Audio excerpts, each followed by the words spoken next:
Good afternoon. It's Friday the 10th of June 2016, just after 1 o'clock. Welcome to UK Column News. I'm your host, Mike Robinson, and joining me in the studio today is Patrick Henningsen. Afternoon, Patrick. Good to be with you, Mike. And joining us by video link, we've got David Scott from Northern Exposure and Mark Anderson from American Free Press. Welcome to the programme, both of you. Good morning. Glad to be here. Well, yes, it is. Morning for you, Mark. What time is it? 8 a.m. Good. Well, that's dedication for you. Let's get straight into the programme because we've got a lot to get through today.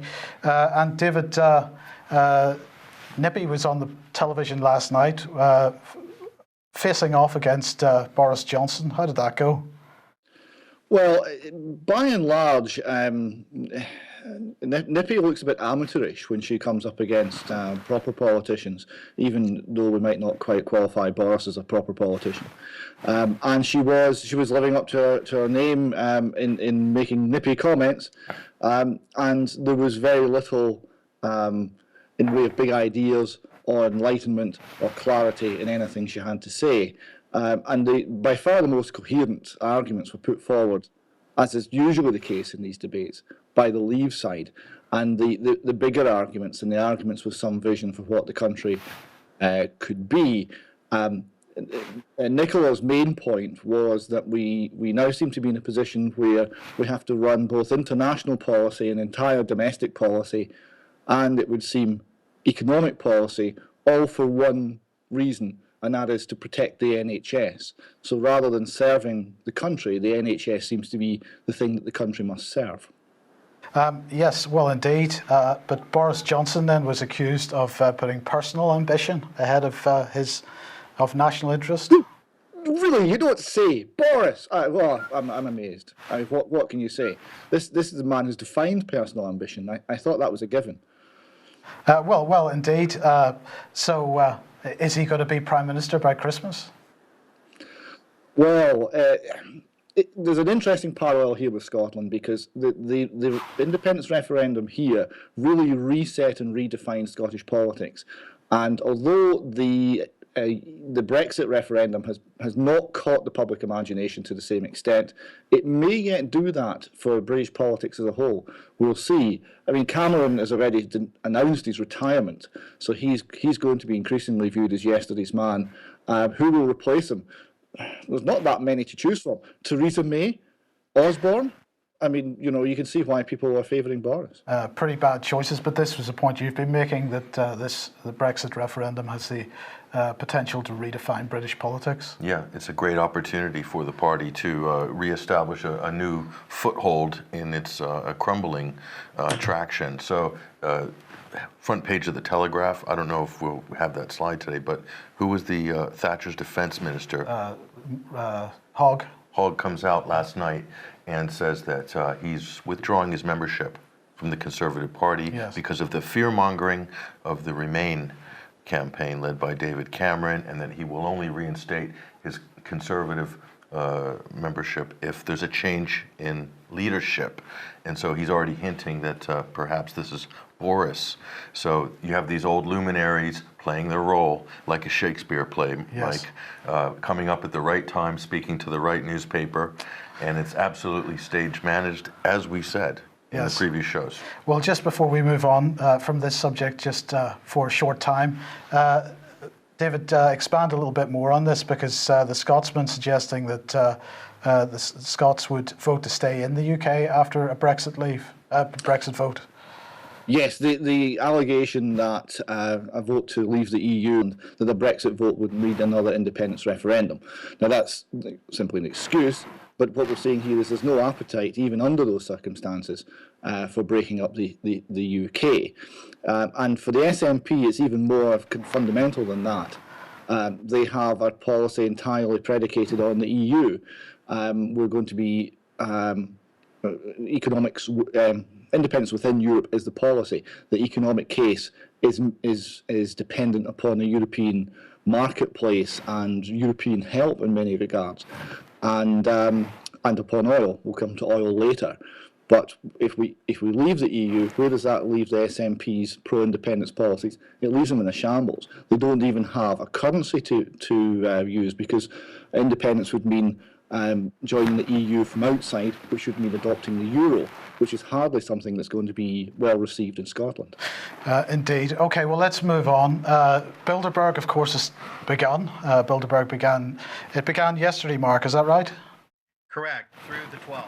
Okay, so here is this is actually Charlie Skilton in the Guardian. And overall, Patrick, this was a relatively balanced article from Charlie this year, and really sort of making the point, certainly naming some of the people that are there and making the point, well, if there's barricades and so on, it's hardly a surprise. Yeah, no, what the good thing about Charlie Skelton's article here is, and he has followed these threads from year to year about who's attending, but more importantly, from what industry they're attending. And Charlie's one of the first people that turned me on to the high-tech billionaire class, the Peter Thiels, he called them the Young Turks of Bilderberg back in 2012. And you can see that they've occupied a more important positions in dominating steering committees. Now, Eric Schmidt, Peter Thiel, and some of the artificial intelligence startups that are now multi-billion-dollar capitalized companies. Well, we'll come on to that. But Mark, what do you make of the attendee list this year? It is more weighted toward the high-tech crowd, the corporate crowd. Certainly politicians from the U.S., sitting elected politicians and other U.S. officials are becoming fewer, slowly but surely, with the exception being this year Senator Lindsey Graham, the neocon conservative war hawk from South Carolina. And I suppose we'll talk about him in a moment.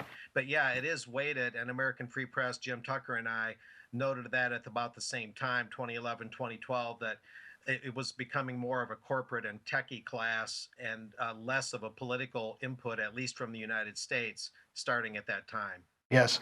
Now, Theo, would you mind just seeing if you could increase Mark's volume a little bit, please, because it is a bit low.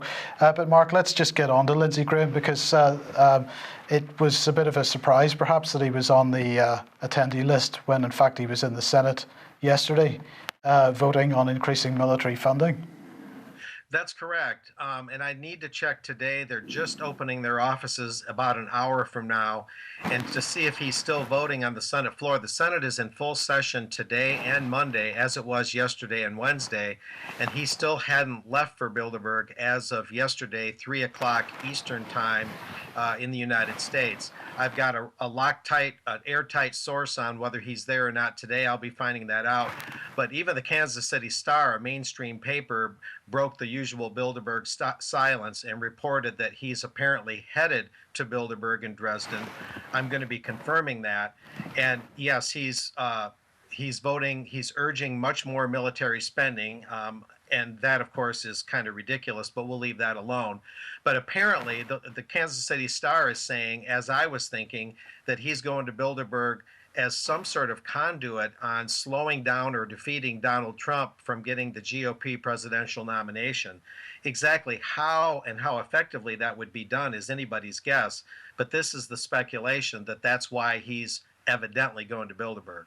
Yeah, well, let's just have a look. Here's confirmation from the Kansas City Star that he is going, and in fact, he is listed on the Bilderberg website itself as being an attendee. But let's have a look at some of the other people, and perhaps this gives us a clue as to some of the subject matter that's going to be discussed. So we've got 3 individuals from the artificial intelligence community, Demis Hassabis, who's a co-founder of DeepMind, Alex Karp from Palantir, Peter Thiel from Thiel Capital, and Patrick, we just thought we'd have a look at DeepMind themselves. Yeah, so DeepMind falling under Google's umbrella. This is a company that is founded in London. So this is a UK creation, and they work in algorithms. So these are AI algorithms being developed by this company. So they're a major player. So this, to give you an idea, or to give our listeners an idea, this is what goes on behind the scenes of AI. This is an actual AI application that runs out and does the work. so leading company there. Yes, and just by coincidence, the Times tweeting out today that yes, killer robots are now a thing, and that points to their article here that RAF drones could strike without human sanction, and they're highlighting the latest RAF drone technology, which is completely autonomous, artificial intelligence driven, and they're also highlighting a French equivalent in this article. You want to talk about a paradox, AI and drone technology, or drone strikes by AI. That's a paradox because it obliterates the whole legal framework of warfare at that point, because it's not a human making the decision. Yeah. So the fact that this isn't being debated at the highest levels already should be very frightening for people, because this would indicate that they're not planning to debate the introduction of AI drones, and that is a very frightening prospect. Absolutely. Let's move on.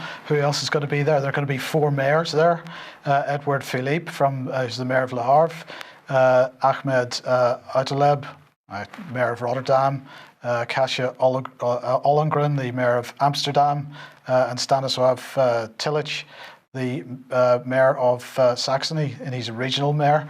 And let's put this in a bit of context as well, because of course we've been highlighting the global parliament of mayors, the whole devolution agenda and what this means for national sovereignty.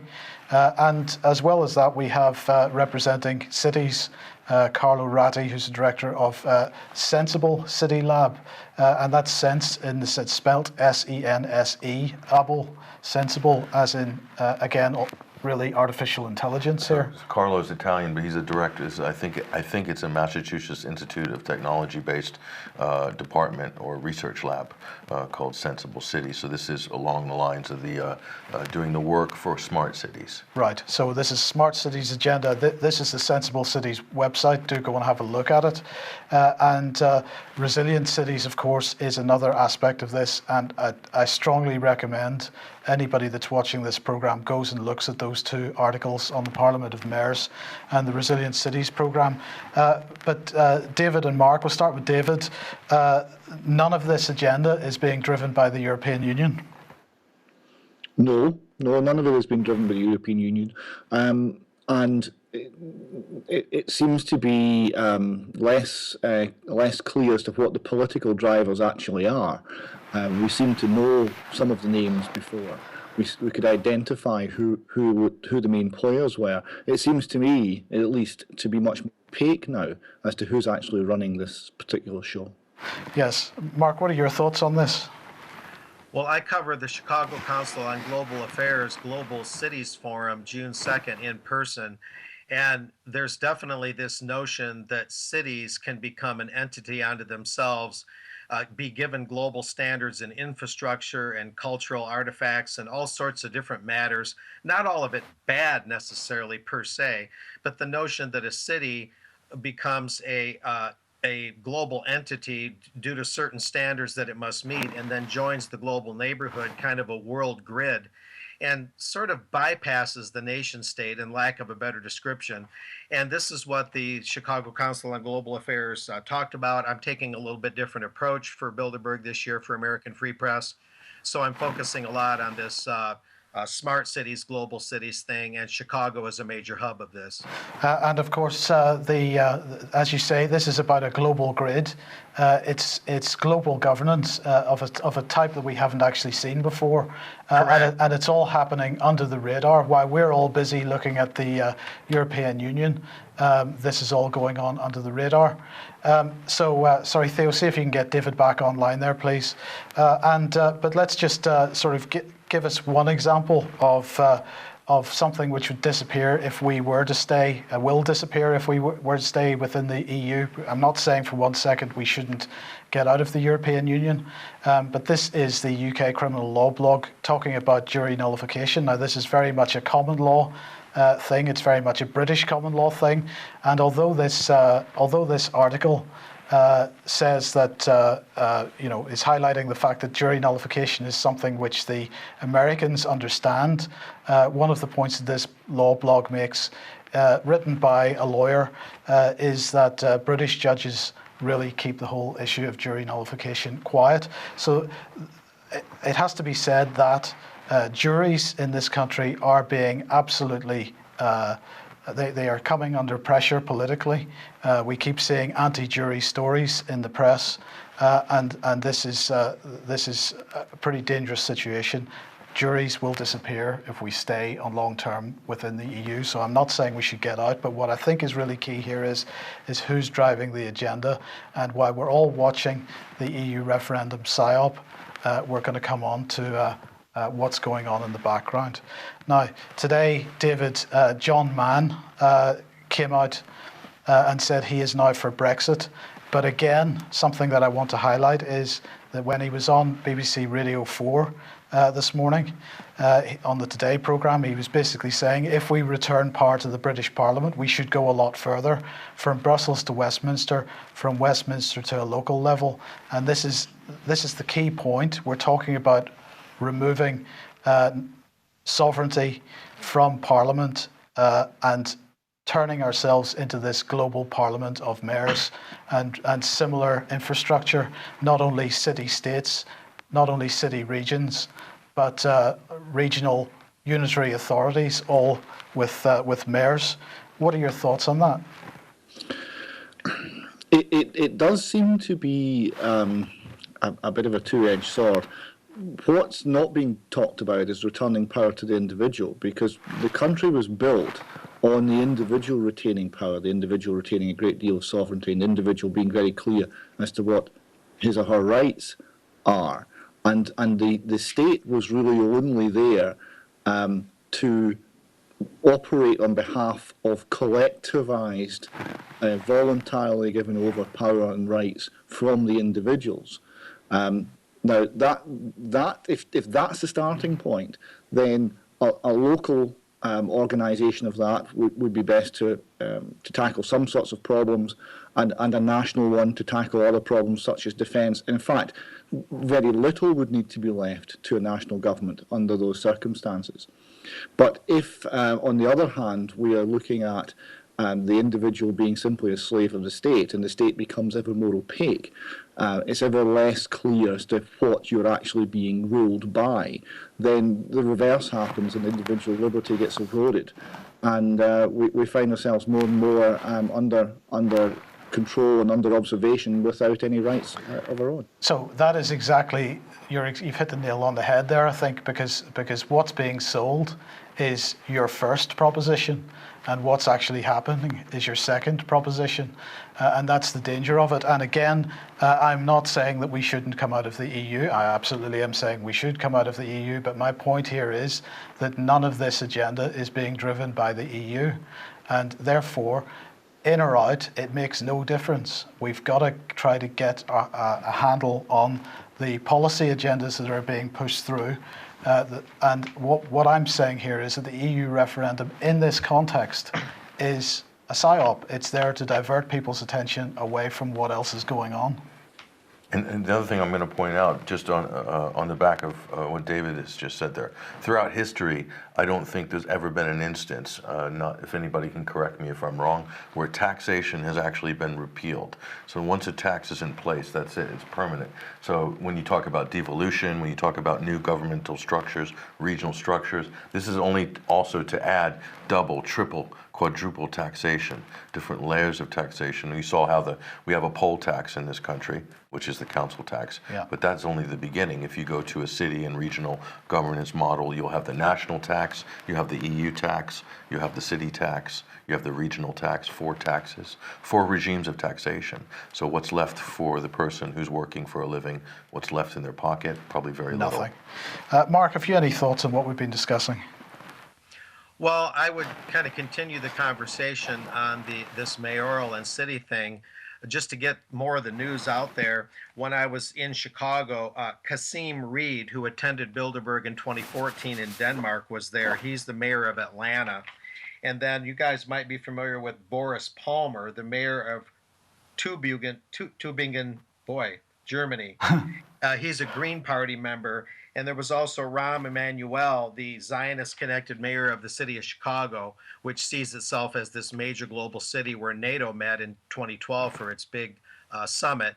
And so, just to keep extending the line on this global city governance, that's more the specifics of who was there in Chicago. And yeah, they seem to be taking a different tack than only using the EU. You know, the Bilderberg Group helped create the EU once the basic foundation was laid through the European coal and steel community way back when in the 50s, late 40s, coming out of Bretton Woods, when the IMF, the World Bank, and the World Trade Organization were created. All the currencies were linked to each other and all that. And there was also the rather obscure Committee for Economic Development, which is still operating and has called for ending judicial elections in the United States, and has also, if memory serves, come out against juries to some extent. But at any rate, yeah, they're definitely trying a different tack through Bilderberg, through the high-tech AI thing you were talking about, automatic warfare, a very scary Orwellian prospect, and this city-state, this city, global cities kind of system. And I think you said it right, Mike. They're trying to kind of fly things under the radar to keep us looking at the EU, which, you know, the cement has already pretty much dried on the EU. The Bilderberg group has done its part for creating the EU, and they're working along different levels now in this tapestry that they're weaving. So we have to be very watchful that they don't do a sleight of hand like they often do and keep us looking one way while they're doing something the other way. And as if to reinforce that, today the Institute of Public Policy Research has published this report called City Systems. It's all full of this same language and same rhetoric about cities collaborating with each other and the whole notion of the regional city-states. So if we want to learn more about this, please do have a read of the articles in the One World Governance series on the UK Column website. And there's quite a number of them, as you'll see here. And also have a look at the Common Purpose Effect articles. There's a few in that series as well. These are key articles. As well as that is Patrick Henningsen's Smart Power and the Human Rights Industrial Complex article. This is a huge piece of work.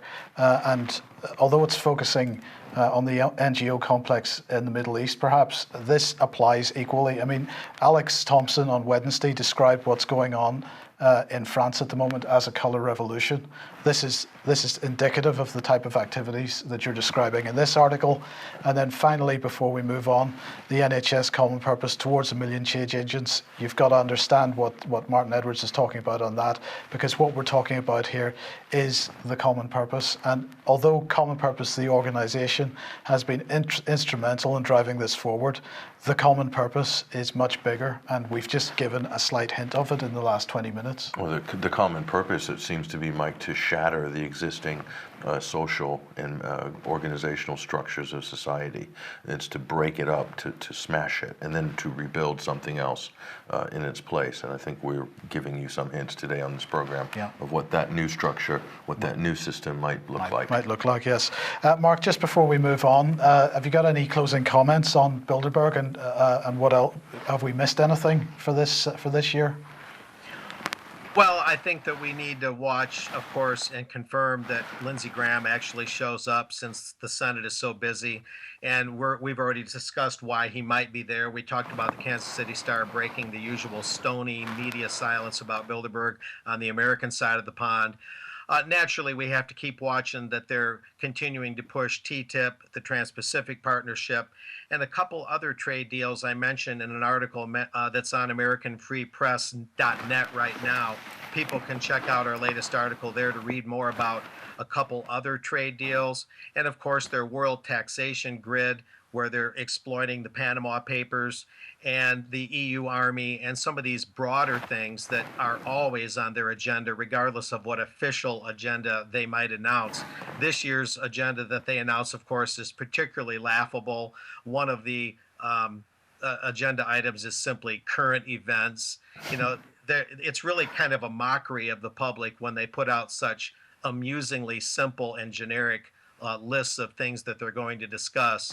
You know, you can drive an entire universe through the words current events, and so, you know, they're decidedly and purposely vague.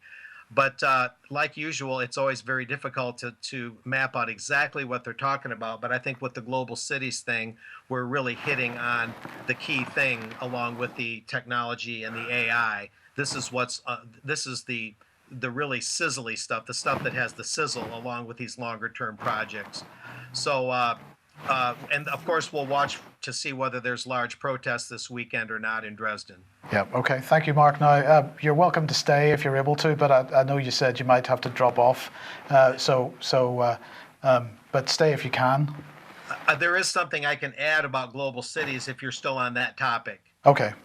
Pat, you wanted to... Oh, quickly, I just wanted to say that, looking at a lot of the coverage of Bilderberg, even in the so-called alternative media, and almost no one mentioning or speaking about the Transatlantic Trade and Investment Partnership, TTIP, or Trans-Pacific Partnership, TPP. It's not even spoken of. Yeah. And I find that kind of astonishing, considering that this is probably one of the main lifetime works. This is the craft, if you will, of Bilderberg. Yeah. And the Trilateral Commission, and so the so-called alternative media, I guess, whoever they are, don't believe this is an important aspect of Bilderberg, when I think it's actually the central aspect of all their work, in my opinion.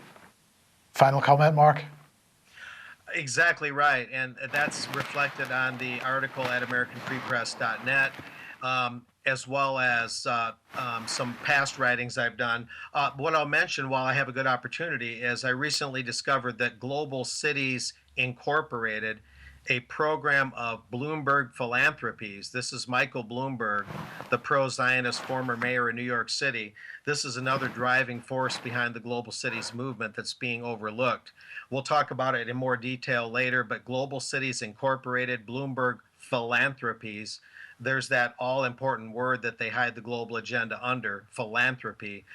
This is another player in the game. And so we're going to keep them on the radar. And Bloomberg is well represented on the guest list, I might add. Bloomberg News and all the Bloomberg financial media heads are there at Bilderberg, so Mark's actually spot on there. Okay, we're going to move on to Scottish issues now. David, Janice and Brian Doherty, you went to meet them, I believe, a weekend or two ago. Tell us what this is about. Yes, this was last weekend. I spent the whole weekend with them. They're both Scots. They're currently in Ireland, in the Republic of Ireland, because, reasons which will become apparent to listeners and viewers just in a moment or two. Their story, which is well known to the political leaders in this country, as Brian Doherty has made a point of trying to enlist political help to overcome the criminality and cover-up that he's encountered. Their story started in August 2014, late July, August 2014. They'd moved to a very rural part of Scotland, and it's located near Fraserburgh and Peterhead in Aberdeenshire. And they were approached. They've got 4 children. And one of whom is autistic, and they were approached by a somewhat creepy neighbour who wished to have sexual access to their autistic son, and offered them £25,000 to do with as you please if he could have access to this boy. And Brian Doherty told him in no uncertain terms where to go, and then reported the issue to the National Crime Agency. After around a week of emailing, they said, just go along and speak to your local Police Scotland. And he did, and he spoke initially to a Sergeant Buchan, and then went in to make a report to 2 other officers who Sergeant Buchan said would be ideal to deal with this matter. So he went in to make the report, and the 2 officers turned out to be very inexperienced and young officers. And within 24 hours, Sergeant Buchan was at the door of the Doherty's house, persuading them that there was nothing amiss. What can I do? He repeatedly said. What can I do to persuade you? There's nothing here. There's nothing to worry about. I've spoken to this man. He's not a paedophile. Everything's fine. So that was within 24 hours. And the Dohertys are saying, no, it's a problem. This man's a risk. This man's a threat. This man's dangerous to children. What happened in the aftermath of that was there was a lot of strange events in the local estate. They tried to warn the nearby landowner, the landowner that rented the property from, who also had children. And then they were looking at eviction. They were also looking at social services involvement. Social services were very concerned about their interest in paedophiles, and they were very concerned about their children, and one of their children wasn't in education, even though they were homeschooled, and homeschooled with the knowledge and approval of the local authority. Brian Doherty, incidentally, is a teacher. That's what he was doing. He was a high school teacher in the Fraserburgh area. So claiming they weren't in schooling was factually incorrect. So the pressure mounted, and after about a month of this, with social services taking an ever closer interest in the family, they concluded that there was going to be an attempt to seize the children. There was suggestions that they were delusional or imagining this problem. The problem wasn't investigated. There was no investigation. People who are familiar with the Holly Gregg case will understand what the game plan is here. All of a sudden, you start having issues of psychiatric concern raised, and child welfare, and are your children safe because you've reported criminal action? So they decided to spend a week in Ireland and start to write to political people of power, such as Nicola Sturgeon, to seek help. And then the story got much more severe. Now, we've got a detailed interview on this, which we'll be launching in the Dispatches series just shortly. It's 5 hours of audio, some of it quite harrowing, but all of it very accurate and painstaking and heartfelt. And I would encourage people to seek that out and get that information firsthand. So what subsequently happened in Ireland is there was more pressure from Irish social services, culminating in the children being seized by 2 social workers and 4 police officers, 4 Garda officers, 2 of whom were armed. And when this came to court, the conclusion was there was no case to answer, really. There was no allegations against this family, and their children were returned. And the judge was quite scathing and told them that the information had come from Scotland, information which contained allegations that they have yet not seen, they don't know what they're being accused of, was not to follow this family around, and they were to be left alone. But they were not left alone. They were followed. There was constant activity outside whatever house they were staying in, and 10 months later, the children were seized again.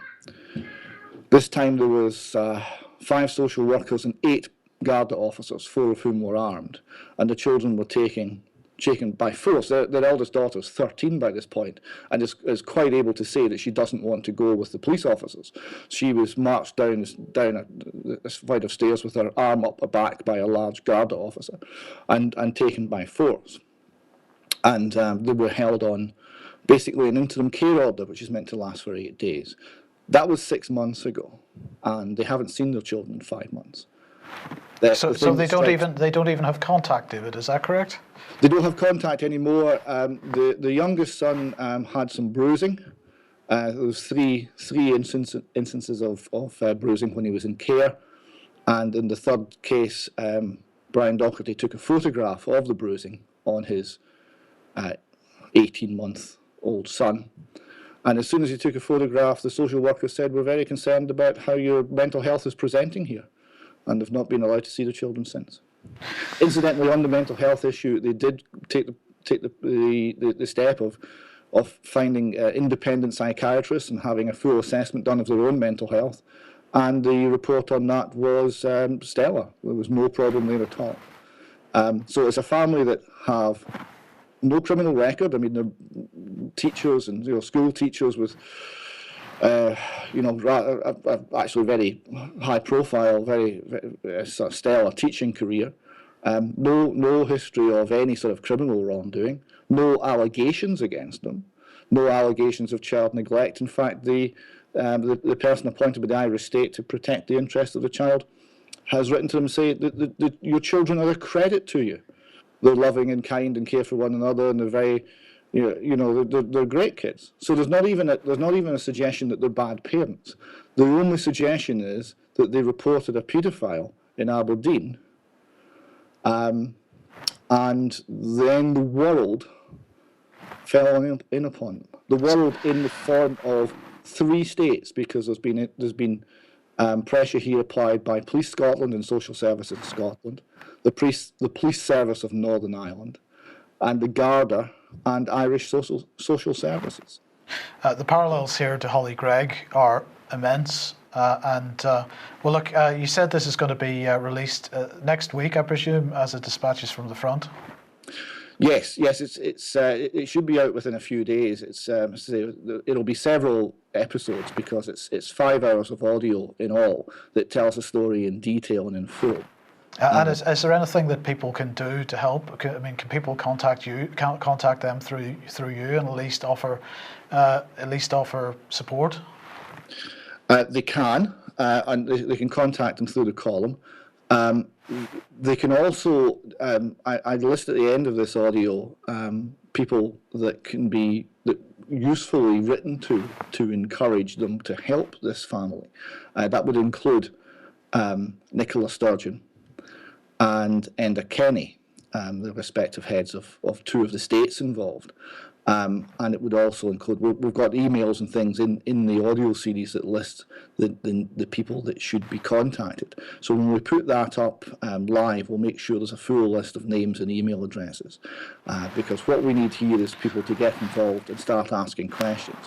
Why are these people being denied access to their family? Why have they not seen their kids in 5 months? Why are the children seized? What interest do Irish or indeed Scottish social services have in this family in any event? Why are they being denied legal aid?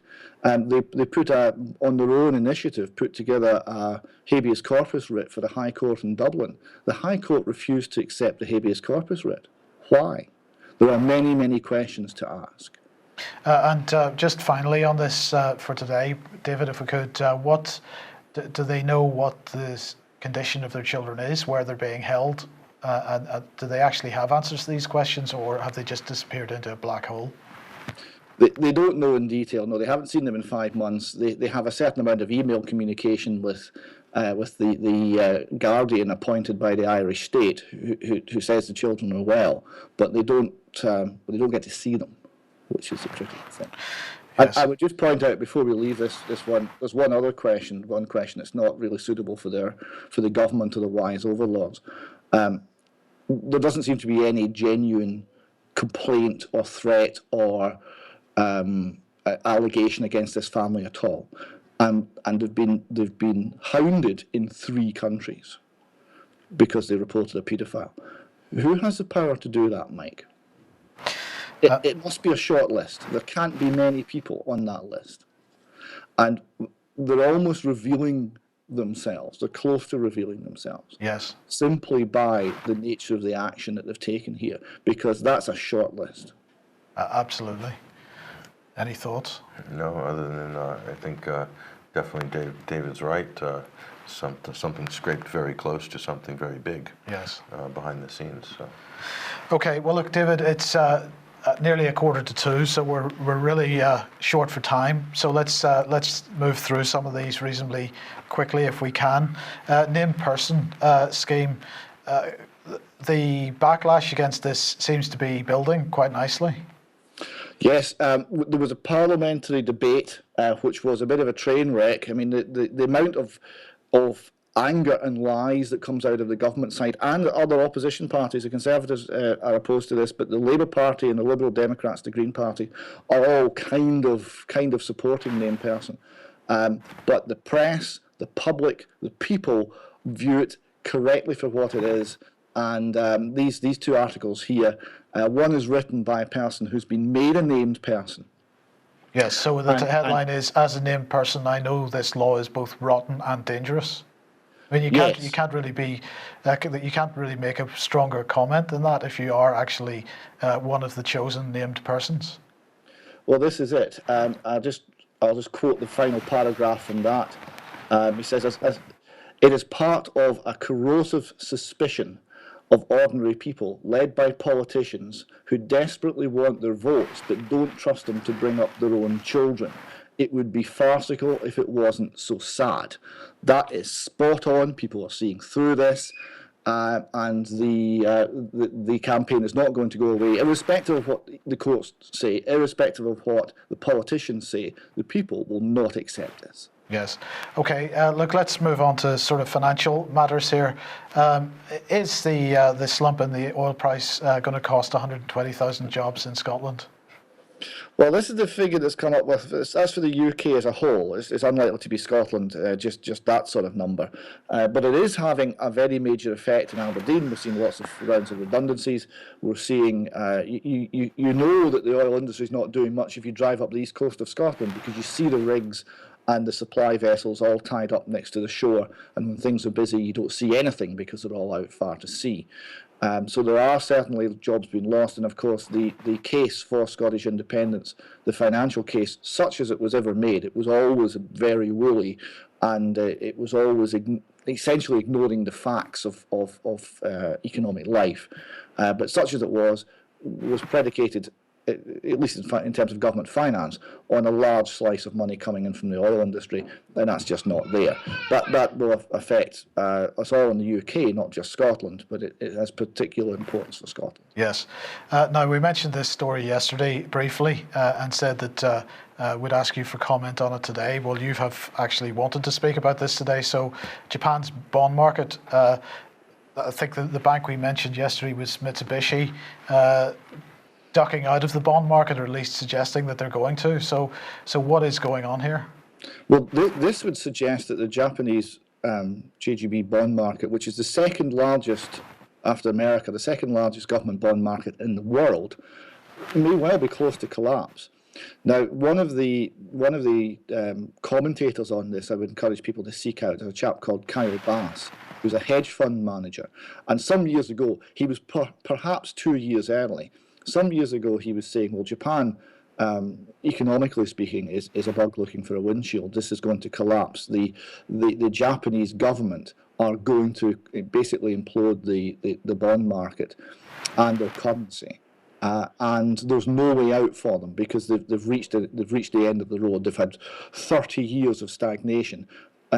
With stimulus after stimulus, building bigger and bigger piles of debt, and there's nowhere left to go. And they've reached a point with an aging population where people are going to be dissaving. They're going to be cashing in their savings in order to live on in their retirement. And there's nobody left to buy these bonds apart from the Central Bank of Japan. So eventually you're just printing money, and eventually you blow up the economy. So he was saying that the whole thing is on a knife edge, and he was pointing to certain measures to indicate the level of stress. One of them is the Finance Minister Index. It has an index of how many finance ministers a country goes through. And Japan, one of them committed suicide, and one of them checked into a home for the bewildered after serving as a finance minister. So there's clearly a lot of stress there. Yes. And on the aging population, he points out that Japan now sells more adult diapers than children's nappies. So again, you're seeing an aging population, and there simply isn't, because so many of these things are giant Ponzi schemes, there's not enough people coming in, being part of the society at the bottom to actually support the weight of this. It must go. So Japan is one of those parts of the world where economic collapse could come very quickly. And of course, Japan has got such a high population anyway, such a high population density, they can't just bring in immigrants. Yes, this is, and they're quite xenophobic as well as a society. Yes. Okay, we'll move on to Russia. Another 6 months of EU sanctions. Patrick, this is the FT's report on it, and this is 21st Century Wire's coverage of it, just fresh off the production line just before we came on air. Sure. So they've rolled over, it appears to be done a deal, another 6 months of anti-Russian sanctions by the EU. Now this is done, our headline is a zombie-like foreign policy by the EU, and this is exactly what it is. They're sleepwalking right off an economic cliff, basically doing the bidding of Washington, NATO, desire to isolate and to marginalize Russia through, but in the process, Mike, this is hugely damaging on European traders. And leading the revolt is French businesses and politicians, and in Italy as well, for about 6 months now. So this is the last automatic rollover, and in 6 months' time, they'll actually have to vote on this. So this is going to be a problem. And I'll tell you, the last round of sanctions was initiated. A lot of people won't admit this or even talk about it. It was initiated by the downing of MH17 and not the annexation of Crimea. Okay, so there was a sort of pre-sanction regime that came down during the beginning of the Ukraine crisis, but the real sanctions came down after a false flag attack, which was the downing of MH17. So what we're going to see in October, November, another false flag or another shady incident internationally. Perhaps it'll involve an Egyptian airliner. Who knows, but you can see that there's no traction at all in Europe for these sanctions. And this is completely being done at the top layer of the EU and Washington and Brussels, NATO as well. So no interest at all for the Europeans. They're suffering in Spain, they're suffering in Italy, they're suffering in Greece, all over Europe. The Germans are even taking a huge hit on these sanctions just for NATO's long-range foreign policy goals. So the obvious question that's been asked in the chat box is, does Russia care? Russia does care. Russia would like to resume trading with Europe. Europe would like to resume trading with Russia. And so the elected leaders are against these sanctions, but the unelected super bureaucrats in Brussels are just basically doing the zombie policy, which is being dictated out of Washington and the corridors of NATO headquarters. So that's what's going on there. So not a good thing in general for the European economy that needs a kick, needs an injection right now. For sure. Okay, David, we'll move on to Israel. And of course, there was a alleged terror attack in Tel Aviv a couple of days ago. Give us a bit of the background to this and some thoughts. Well, four fatalities we understand with a shooting attack in Tel Aviv. People dressed as Orthodox Jews. It's claimed that they are Palestinians who had infiltrated from the West Bank. That's the current information coming out of the Israeli government. There were two shooters, 4 fatalities, and many more injured. And that article there showed that one of the people who was killed was, very oddly and strangely, an academic who had written about the effect of prolonged warfare and terrorism upon Israeli society. And he was one of the victims of terrorism. Was that an accident? Well, it seems awfully coincidental, but there's no indication that there's anything else to it at the moment. And as a result then, the Israelis have reverted to type. They've sealed off the West Bank and Gaza.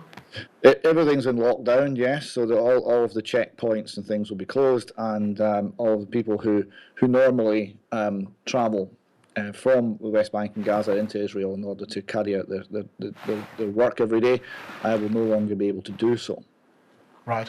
And is this the latest attack on the Labour Party then? This is